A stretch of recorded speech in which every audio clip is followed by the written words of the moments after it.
On this episode of Industry Relations, Rob and I discuss work from home. This is Industry Relations, a podcast that's at the intersection of real estate and technology from an insider's perspective, with Rob Hahn and Greg Robertson. Hey everybody, welcome to another episode of Industry Relations with Rob and Greg. This is your co-host, the notorious Rob Hahn, and as always with me, the fabulous Fab Robertson. Woo! Hola, Rob. How are you? Hola. How are you? And for our YouTube viewers, as you can see, today is no hat day. We both have fabulous hair. It is what it is. All right. I don't know, man. I mean, what's the? I mean, you're aging gracefully here, but what's the whole fashion thing about gray hairs and stuff? Well, I mean, for is men, it okay for a guy to like dye his hair? Because no. When I get a certain length, the gray just starts to go, and I'm not really ready for all that, dude. Dude, the gray is, the whole silverback gorilla thing. Now, for men, gray is awesome. Like I can't. I don't know, man. I'm not. No, I mean it works for you. Okay, it works for you. I'm just saying it will work for you too. I'm just saying, like look at George Clooney. Look at men going gray. No, it's a fine. Yeah, it's gonna be a tough one. I'm thinking of I mean, how do you do it like back into it? Do I just change my hair color completely just so I'm like experimenting with things, and then you? What do you mean? Then I don't know. You could go with like blue. You could dye your hair blue, pink, right? Then I'm a big fan. Lighten it up a bit. I don't know, something. Let's put it this way: definitely don't dye it. Let's start with that. Just go shoe gray polish. Naturally. What about the just for men stuff? Nah, fuck that noise. Like, man. Like, men. We should embrace the gray because it makes us sexy, distinguished. Like that. That's how it's silverback gorilla. Okay, right? All right. That's how it is. No, I just don't think sexy. I don't think silverback gorilla is sexy. Dude, ask women. I don't know what to tell you. Sunny's like, oh yeah, no, the gray looks nice. So you gotta ask. All right, women, okay. Right? Well, there's that. Okay. Yeah. Now, bald, that's a different thing. No, I mean, that's a look. Bald, it's a look. No, here's the thing. I'm just saying, if you start going bald, you need to actually just embrace the bald and go completely shaved, in my opinion. Like, just having like that little, like that's not. Yeah, and definitely don't do like the comb overs and like no. Like just embrace the Bruce Willis look. Go bald. Go for it. I think that's the way to go. Now, all right. Sorry about that. What sucks about that though? Again. I know we're not talking real estate at all. My opinion: if you're gonna go bald, if you're gonna go clean shaven, you have to be fit. Right? You have to be fit. I think so. You can't be fat and be bald. I think that's a bad look. Okay. Well, it's a good thing I have hair then. That's good. Like Jeff Turner looks really good, and he's he's close shaven, right? Because he's fit, right? Whereas, like, I don't even know. I think fit looks good on anybody. So, that's true. That's true. So, apparently, the topic of today is actually not going to be about fitness and male pattern baldness. We actually have a topic in mind. So, in the pre-show, we were just chatting about it a little real quick. And, we tend to focus heavily on residential real estate for obvious reasons. I don't think either of us would hold ourselves as experts in commercial real estate, but there is a commercial real estate crisis brewing at the hand. And there is a specific angle that we thought we would talk about, which is work from home. Dun, dun, dun. I think the story I saw was there was a office tower in San Francisco that sold for like 90% below its last sale price. Oh, the value dropped by 90% because people are not coming to the office anymore, right? And in our space, famously, Zillow made the announcement a couple of years ago during COVID, hey, you know what? Work from home forever for everybody, right? We know that this is a big trend that's been happening.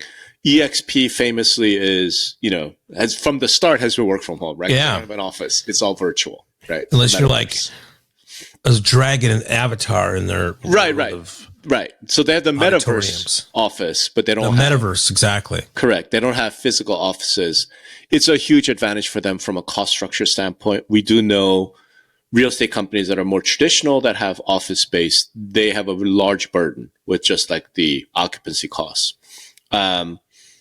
what we also know is that from even 10 years ago, I remember Sherry Chris getting up at an Inman stage, and I think it was like 10 years ago, saying, hey, you guys need to really pay attention to your space, your lease costs, right? Because it's killing you. It's really eroding margins. So it's something that we in real estate have been dealing with forever. And I think a big part of the reason is you really don't want an agent to be sitting at a cubicle in an office. They're not making any money sitting in a cubicle in an office. They should be out showing, houses. They should be out canvassing neighborhoods. They should be out. Slightly different. But well, that used to be kind of a cost, not a cost, but a revenue generator was desk fees too. So, I mean, sure. It's, models have come and gone with that in mind. Sure. So the question is this. Do we think work from home is permanent? Because I just wrote a post, I think I called it Memorex Live and Virtual Reality or something. And I'm now taking the position, I don't think work from home is going to be around for that much longer, right? It might be some mix, a hybrid model, but I don't think work from home, people living in one time zone and working in a different time zone, I don't think that's going to be widespread, right? So this is maybe completely contrary to like EXP's, track record and experience. But I mean, what do you think? Is work from home permanent? Yeah, I mean, just to be honest with you, I don't like the work from home stuff. I'd rather be in an environment with other people, every day. But that would be my preference. We had a great office at WNR Studios right on Main Street in Huntington Beach, 123 Main Street, famously our address was. And we, Damien, our chief design officer, actually, when we remodeled it, thought about, okay, where, we redid the whole thing to kind of match what we did. I loved it. I just, and you go outside, you're right at the beach and you could get a cup of coffee or just, clear your head. But it's not coming back, man. I mean, to go in a world where like, okay, from now on, I only can hire people that are 30 miles away from me or less. Mm-hmm. That seems antiquated nowadays. And we'll probably get our lunch eaten by other countries that don't have that. I think also, what Elon Musk on his little spaces or his interview had called it immoral because, these knowledge workers that can work from home and, other people have to show up to a factory. That's amoral or immoral.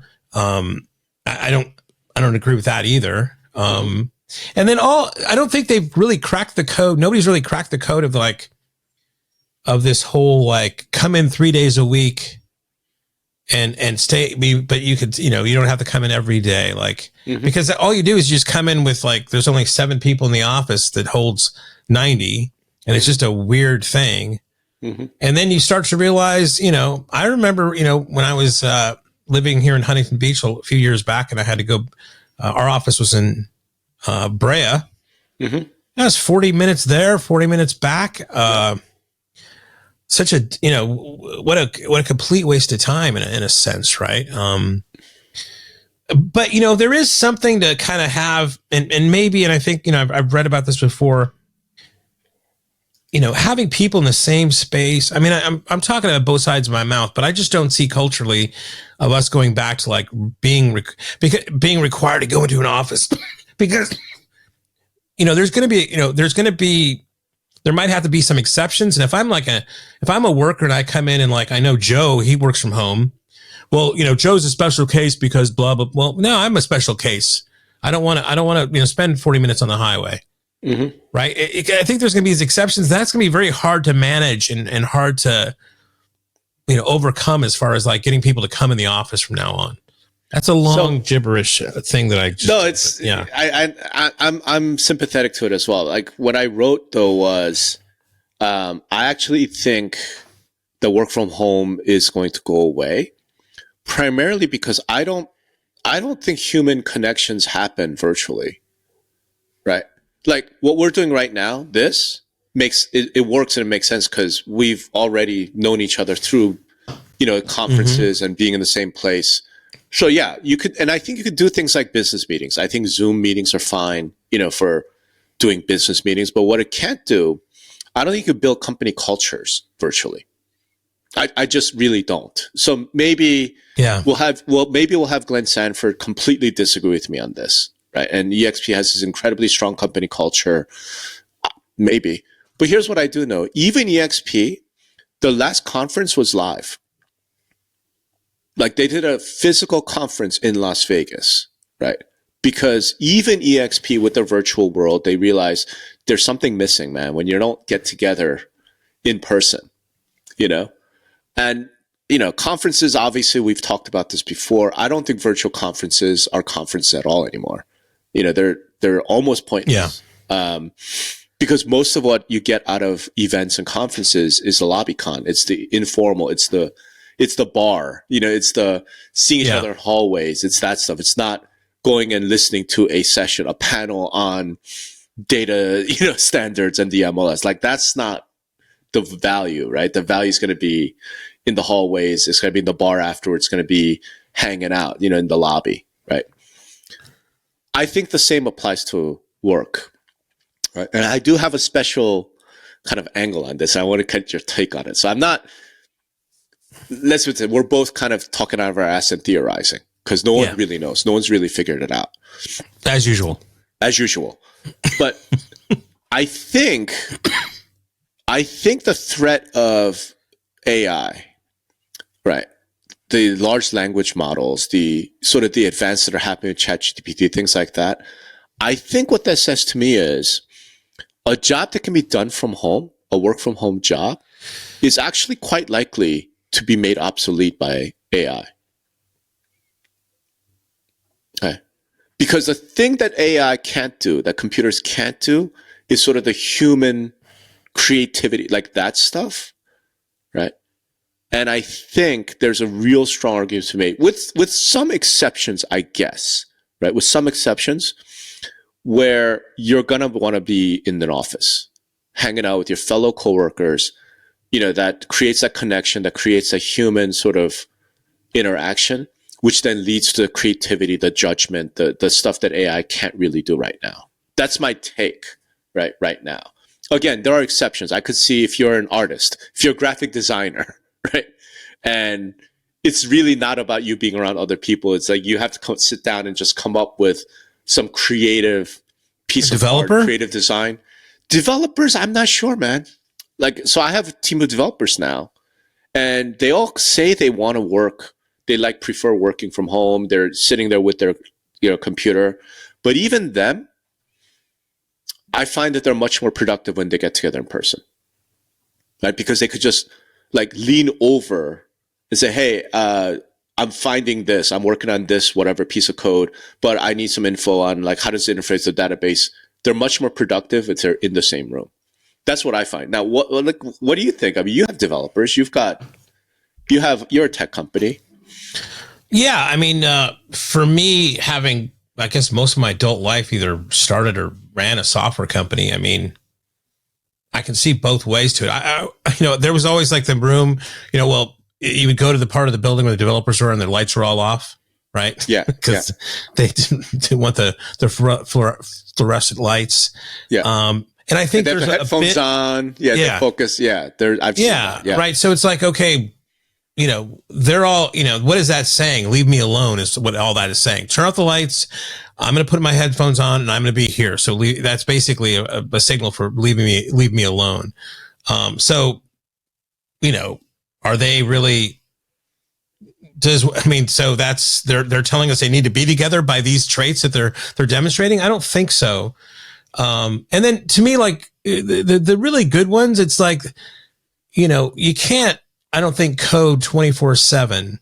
It's like the muse has to come to you in a sense, right? And that might come late night. That might come in the morning hours. It might, you know, it's a very disciplined human being that can say, okay, I'm going to work at 9. I'm going to get this coding done. And then I'm going to end at 5 and go away. Most of the guys I know that are like that. I mean, I would really kind of say a lot of, you know, developers, engineers are creative people as well. And that's not a 9 to 5 gig sometimes. I mean, that inspirato comes, you know, at different times there. Yeah. Yeah. Having said that, Go ahead. So here's my question. What I'm finding, you're exactly right. Something like coding, something like creative work, it comes when it comes, right? However, team building is a real thing. Yeah. And even developers, and I have a specific instance in mind. Even my young company, I had one coder who was really talented, really, really good, right?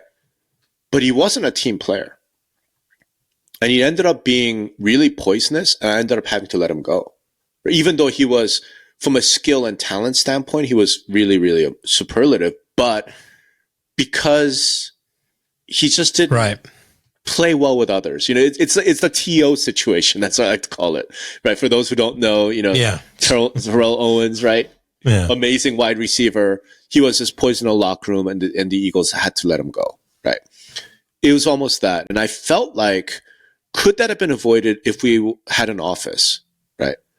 Where everyone got together, even if it's a couple of hours a day, maybe, where you're spending time around other people and you could do that team building. That's the piece I don't think is doable, just work from home, right? And again, there are exceptions, but even that superstar coding guy, I guess I feel like we're at a point where, from a business standpoint, it's not about superstar individuals anymore. It's going to be always about teams. Right. And that team building, that building a company culture is always going to be important. And it's going to show up in actual productivity and performance of the company as a whole. So maybe it's not 9 to 5 every day and you come to work and this is when you code. Like, it's not that. It's more, we need to create some sort of environment, some way of creating that team, right? Where you have a company culture. Otherwise, yeah, you could have somebody in Bangladesh. Right. But that guy's never going to be part of the company. That guy's never going to be part of the team. How much loyalty does he have? How much do you really know? I just don't think that's possible without. Yeah, it is. And having worked for Lone Wolf now for, over a couple of years and seeing how, the big boys do it, right? The private equity firms and all that. And really, really quickly, just a shout out to Lauren Wallace, who passed. The founder of Lone Wolf. Tragic thing there. Really went away too young there. But anyway, it's like, and other vendors do this. It's like they look at and maybe this is the case, that some of these things are meant to be outsourced, right? Okay, customer support, I'm going to hire a Philippines team. I've had real good luck with these guys, and they're going to do my support. And then development. Well, I'm going to focus on design. I'm going to focus on infrastructure. These guys are just going to build this for me. And that's, again, this kind of ancillary thing that they're outsourcing, right? Sure. And every company has it just, to me, it's different in different companies of what they think is core to what they do and what is not core, right? And that's odd to me. I've never been a proponent of outsourcing, engineers. We never had an offshore team at WNR. We did our own support. But I do see, my eyes have been open to okay, well, there is a place for some of this outsourcing, and that is a little bit of work from home, but kind of a little bit different.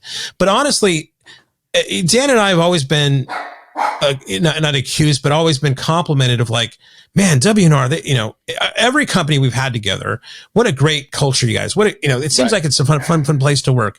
You guys make cool shit. You have, and I've heard that more and more, times from former employees, current employees, all those kind of things. And it's, I don't know what that the sauce is there to make that happen, but I've been a part of building company cultures. And one thing that a lot of people keep asking me, when are you going to do another company, Greg? When are you and Dan going to do another company? Is there's not having the best idea in the world yet here, but another thing is I don't want to start a company right now where it's everybody's work from home and I'm with the Brady Bunch every day, or Hollywood Squares on my screen, instead of going in and just feeling that energy of everybody being together. Right. Yeah. that's just, it just, I just, God, but then again, how do you convince people that have been living this way? Like, no, you got to come into the office. I don't know what the code to crack there is. I think the code to crack is pretty simple, in my opinion, right? Because this is how I'm going to approach it as a startup founder now myself, which is, if you don't have to come in, if you don't have to do any of those things, then you're not part of the team. And that's okay. To your point, there are certain tasks that I don't know that I need lawyers to be sitting in the same room. Like, they're not really part of the team. They're outsourced. I have law firms, they're lawyers. And we have, we work together, but I don't need to see them every day. Accountants, I don't know that I need to see them. They're not part of the team, right? But coding, yeah. Like, it doesn't have to be every day. I don't think that, right? It's more, you have to be part of the team. I have to build a company culture. And I do fundamentally believe that a team is superior to any individual, right? So if there's some amazing hacker guy who's cool, yeah, we'd love to have you on board. And you know what? You want to live in Alaska, cool. I'm probably going to fly you in 4 times a year. That's how I feel about it. We're going to have to do something. We're going to have to do offsite. We're going to have to do something so that you are in the same place with the rest of the team, and you can build some sort of human bonds and connections that are mystical and unexplainable. I feel like I'm going to have to do that. And if you don't want to do that, then you're not part of the team. Cool. We'll use you on a 1099 basis. We'll use you for as long as we can. But I know at some point you're going to leave, or I'm going to get rid of you. And there's not going to be any sort of sense of loss, any sort of oh wow, we were losing that guy. That's just not going to exist, because you were never part of the group. You were never part of the culture, right? Yeah, I like that a little bit. I mean, I know in my experience, we used to have these year-end meetings, right? And those were epic. We'd fly everybody in. We'd have 3 days of meetings, and then 2 nights of just being together, right? Yeah. And having some drinks and eating together and all that stuff. Yeah. And then, there's something there. It's, there's 2 things I'll comment on. Like everybody has who's part of the team, who's not part of the team. To me, God, if we didn't accounting, Carl, our kind of CFO, man, I want to hang around him every day, because the good ones don't just do numbers. Those numbers tell a story, and that can help you strategize and go forward. Right. Sure.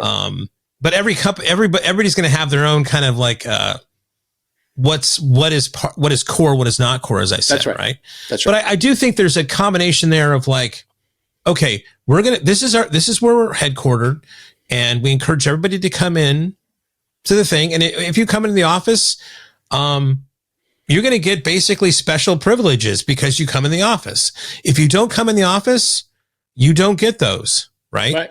We're going to have quarterly get-togethers, right? Because we want to foster this kind of office culture, and those dates will be every year, and then you'll be a part of that. But I think there's a there, right? Where if you're at the office, it's gonna, you're gonna get special privileges, and however, maybe it's free lunch Fridays, or it's the best equipment, right? Or impromptu whatever, kind of wine tastings on Thursdays or some shit. I mean, just kind of have that kind of stuff, and then quarterly meetings. Right. And kind of maybe that's way. And then you might attract people man, it looks like they're having a great time in the office and getting some stuff done. I'd like to be part of that. Right. Yeah. There might be something. I think there's something there in that. Right. And make it a cool office, right, that you want to be a part of. I like that. Yeah. Yeah, no, and so I don't know the answer. Obviously, we're all kind of feeling it out and trying to figure it out. I did have a buddy of mine who had a cool business idea around this. The idea was, and he came up with this idea during the COVID lockdown thing, and what he realized is, okay, you know what? It makes sense for companies to get rid of office space, because fact of the matter is, a lot of companies spend way too much money on occupancy, right? Especially if you're doing downtown, New York City office towers at, the prices are just completely ridiculous. You can save a lot of money. But in exchange, the idea was he would start something where it was essentially like events almost, like these, just like 2 weeks out of every quarter, like everyone would come together in this like location and then work together in a sort of a temporary office type setup, but it allowed for that human sort of connection and the culture building, blah, blah, blah, blah. And we know that companies spend an enormous amount of money doing all these like outward bound, the free pizzas, out. We know they do this, and it's based on a lot of money. And I'm kind of mixed about that, right? Because I've participated in those, and a lot of them are forced fake fun. Right. A lot of them are just, you're going to show up and pretend to give a shit, and you don't. It's just, and you're going to do these like team building exercises that don't do squat, right? So I feel like forcing it doesn't help either. So to me, it's just, how do we make this natural, right? How do we make this natural? So there has to be a home base, and there has to be, if you're part of the core, you do have to show up. And we're not going to necessarily do, hey, everybody come this quarter because we're having a special outward bound team building exercise thing. I don't think that really works. I think it has to be natural, right? And you're going to have people get along with each other. You're going to have people who don't get along with each other. And that's normal, right? And trying to force people to have fun, trying to force people to bond, that doesn't really work either, right? So then maybe you evaluate like, okay, well, who's core? What functions are core, right? Do you have the right people in that role? Because they might be great, but they don't fit with the rest of the team. I mean, those are the hard decisions that have to get made, right? But fundamentally, what I'm getting at is I do think work from home, as currently thought of, is going to have to go away, and I think it's going to show up in productivity, right? In other words, like as a company, I look at it and go, okay, I'm saving $10 million a year in not having office space in downtown Seattle or whatever, right? Am I losing more than that because of the loss of company culture, because of loss of teamwork? And if I am, then the alternative is not, I don't know. I don't know that we're going to get together once a quarter, right? And that's going to make up for that. I don't know, and I think we'll find out, right? Having said that, here's the second thing that I believe. I don't believe that offices and HQs have to be in high rent districts, right? Like Huntington Beach, like, I'm sorry, 123 Main Street, I bet that wasn't that cheap. It was actually okay, but I get your point though. Right? Because to me, I'm like, if it's really just about the human beings coming together in the same place and just naturally forming teams, maybe it could be out in Pala. Like maybe it could be out in Bakersfield. It doesn't have to be like this amazing, super swanky office, right? It doesn't have to be Class A office space. It could be a warehouse in the middle of fucking nowhere, right? Well, yeah, I mean, I don't know if that's really encouraging. If you're going to do it, if you want people to come to their place, I mean, you got to make it cool, right? I mean, I don't know if I want to be, I think so. I mean, I think that's part of kind of creating a culture there. It's like of wanting to be there. Hey, we're opening up our new office. Our office will be headquartered in Bakersfield. Move your family out here. I mean, I don't know. It doesn't sound like I think the environment is also part of what you have to do to make people want to come. Yeah, no, you're right. I mean, there's some of that. I don't know. Again, I think the work from home concept, maybe what it ends up is a bunch of pods, right? In other words, you don't have one giant office tower in the middle of downtown LA. Excuse me, right? You have pods of different teams getting together in different physical locations. And then the company as a whole, gets together once in a while. I mean, I don't know. I don't know the answer, but I do feel like more and more that the whole lockdown thing almost made us realize the importance of like live in-person physical meetings. So when are you going to put the hammer down and require people to? I mean, when are you opening up your office space? Once I've finished seed funding. Because how many of the people that you have working on your startup are in Vegas?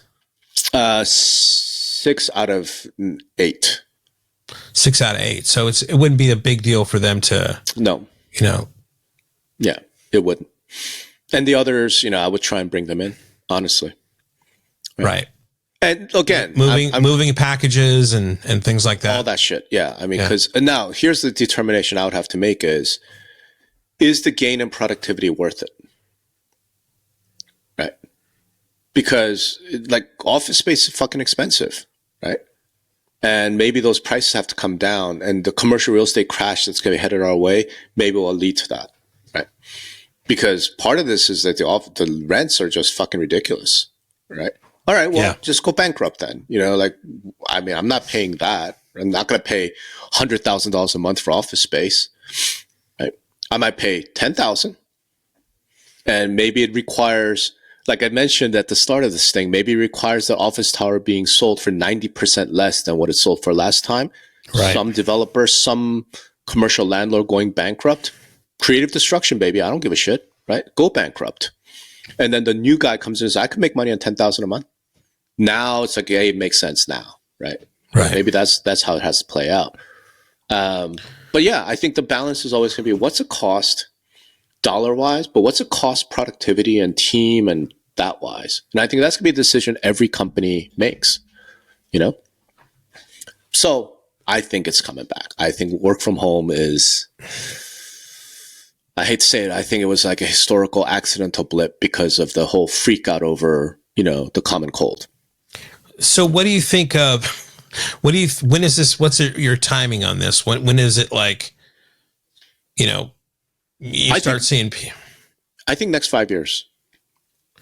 So it's going to take a while to get back to that. I think so, because I think companies are going to try and figure out the balance, right? Yeah, that balance is key. I mean, can there be a balance, right? I mean, because before there was no balance. I mean, no. You might have the outside salespeople, that work from home because they had to travel anyway. Maybe you give the weirdo developers that you didn't want in the office because they smelled so bad, or not a developer, but anybody, right? Yeah, it was key. I wonder. I mean, if 2019 was, you already had this kind of work from home. I mean, I know at WNR we had, it was probably 50% came to the office and 50% were, in different places. A lot of those being salespeople mostly, like that are, working from home, and then because they're traveling so much. But what is the right mix of like, how many people come to the office every day versus, is it a 75-25? I mean, there's always going to be a mix there. And what's that justification? Yeah.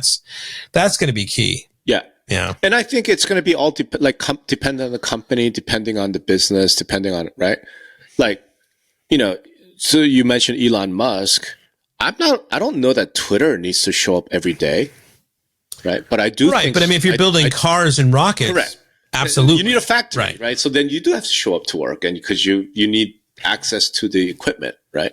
But I mean, if you're a factory worker, right, and you go every day into work and you blood, sweat, and tears. Right. That's right. But this other guy who, is a developer gets to sit on his fat ass at home and not, come into work every day.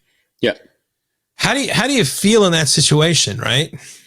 I mean, is it because this person's more he's more educated and the skills that he has, can warrant that the choices of working from home, where this factory worker doesn't? It's a slippery slope, right? You're right, but those aren't teams. Like the developer's not part of the same team as the factory worker, right? Now the developer has to get together with other developers, in my opinion, right? At least periodically, so that he's part of that team, that part of that culture, right? And I think looking at it just like white collar, blue collar is actually not the right answer. Because you know who else has to go to work every day, show up at the office every single day? Doctors. Yeah. Right? Doctors can't work from home, because there's the telemedicine stuff or whatever. There's more of that happening, but I know what you're saying. Yeah. You know what I'm saying? Like, hey, I need to do the surgery. I'm going to the office. I can't do this from home. Right. You could argue that, I don't know, what are other sort of high level educated, the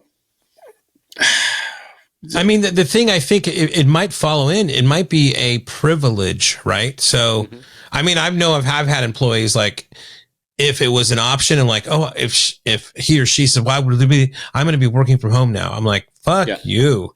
Yeah. It's hard enough to get you to do your work when you're here, where I can see you every day. But, if I don't see you, you're going to get fired. That's what's going to happen. Right. Yeah. Yeah. So I don't know. I think the most challenging thing is bringing in new employees. Yeah. Right? So so in my case, I have a team of 6 developers, right? Okay. I hire a new developer. Like I kind of feel like for the first, I don't know, some period of time, I need to show up and sit with the existing development team so that you become integrated as part of that culture. Yeah. Right. Once you have been integrated and you want to stay home, you want to work from home for a couple of weeks because, okay, cool. Just get your work done. Right. Like I don't have a problem with that. And as back when I was more of an employee, I'd love that. Right. The idea, look, I know what I'm doing. I know what I have to do. I know I have to deliver. Who cares if I take a week and do it from a beach house, on the Jersey Shore, as long as I'm getting my work done. And, everyone has families. And I'm like, I think we need to be sensitive to that. I think things like the commute, like you're exactly right. I did the 1.5-hour commute to Manhattan, when I was young. It sucked. There's nothing good about it. Right. But doing that means you're part of the team. So so I think it becomes more, it's not about privilege, it's not about status. It's more about, are you fully integrated into the team? Right. If you are, then great. Right. Well, could there be a thing where, once if you spend 3 years in the office, then you get a privilege of working from home. Yeah. Right. You can, maybe it's more something like, it's not something that, can happen. It can happen, but you have to have 3 years at the home office before they'll consider you, work from home, a candidate or whatever the hell. Yeah, maybe. And, I think technology tools like Slack, technology tools like Discord, maybe even the metaverse, what EXP has, maybe that's all going to come to play with this as well, right? So in my mind, I don't really think of it as like privilege, not privilege. I don't think of it in those terms. I think in terms of team versus not, right? And again, I guess I look at like you and me, like we can do this and we've been doing this for how long now? Is this our 3rd year? Long fucking time, man. But a big part is because we've met each other. We've hung out. We've drank, like we've gone to karaoke together. We've done some of those things. So if we were to add a 3rd person into this podcast, that's what I'm getting at, right? Yeah. If we never met him, no, I don't think that would work. It would be tough. Like we'd have to, right? We'd have to just kind of replicate some of that. And there's, okay, cool. Now we have this level of, camaraderie. We have something, and now we're going to do it remotely. It'll have to be something like that. It's interesting because what you're saying is you don't think it's going to happen. You think it's going to happen, but you're also saying you don't know how it's going to happen, but you think it's going to happen, but nobody really knows what that's going to look like. And what I would say in observation is, I don't know if in things like this, it's going to be hard to be wishy-washy about it, right?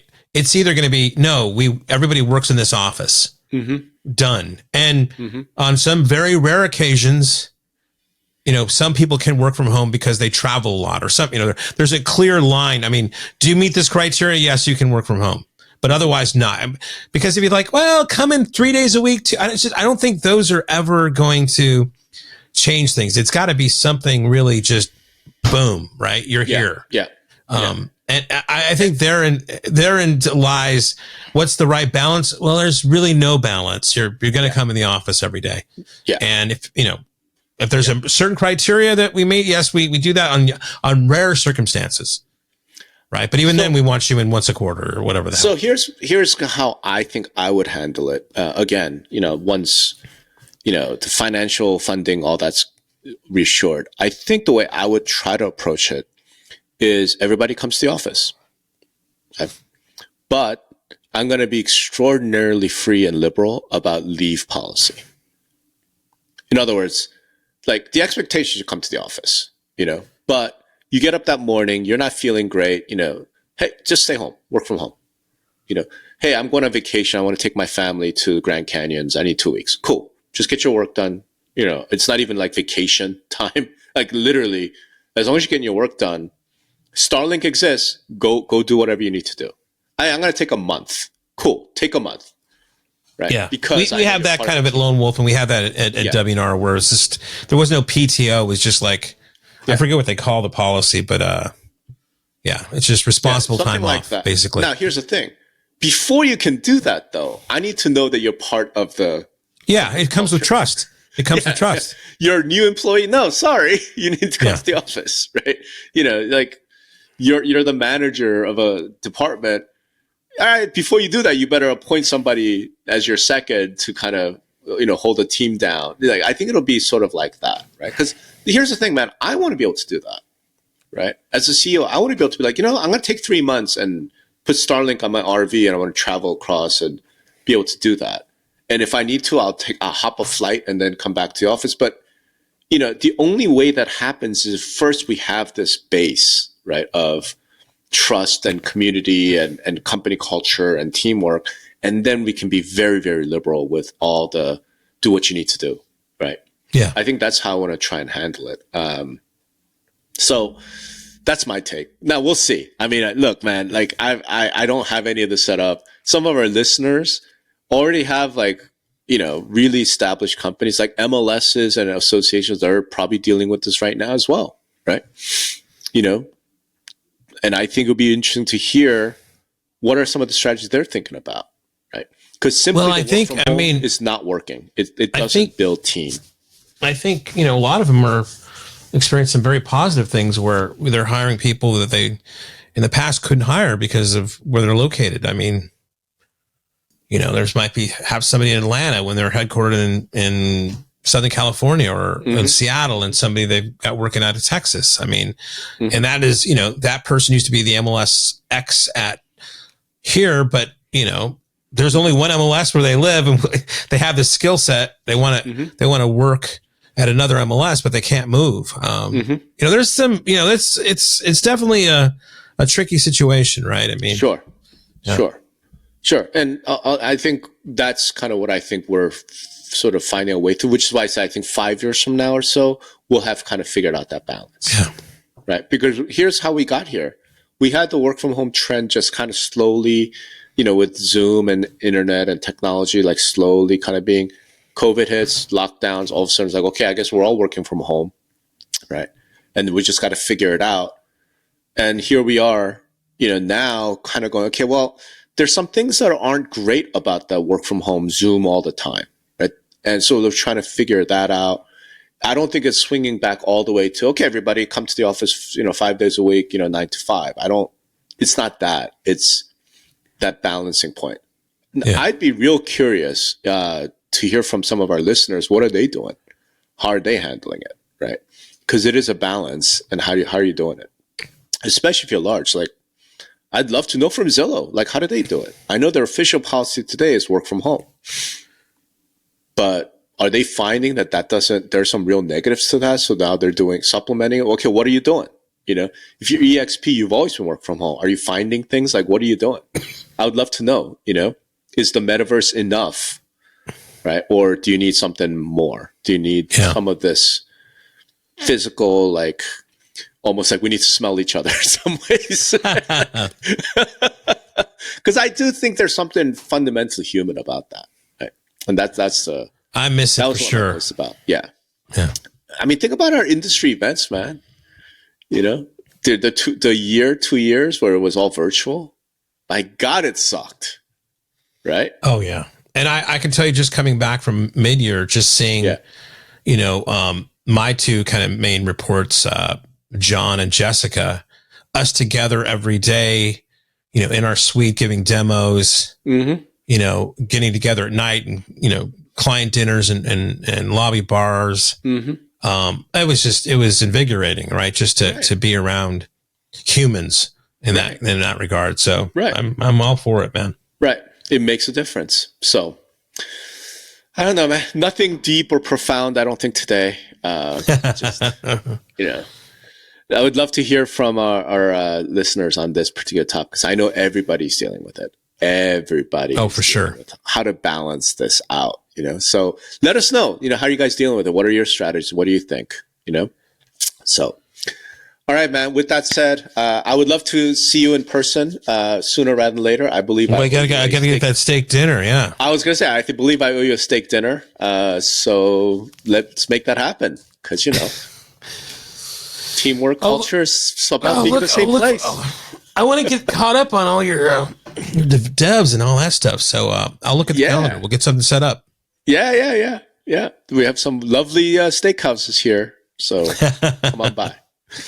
And then, all right. And then I could help you and Jeff figure out prepping for inevitable zombie apocalypse. I still got to buy that shotgun. Yeah, I'm still going to buy that shotgun. All right, brother. See you, everybody.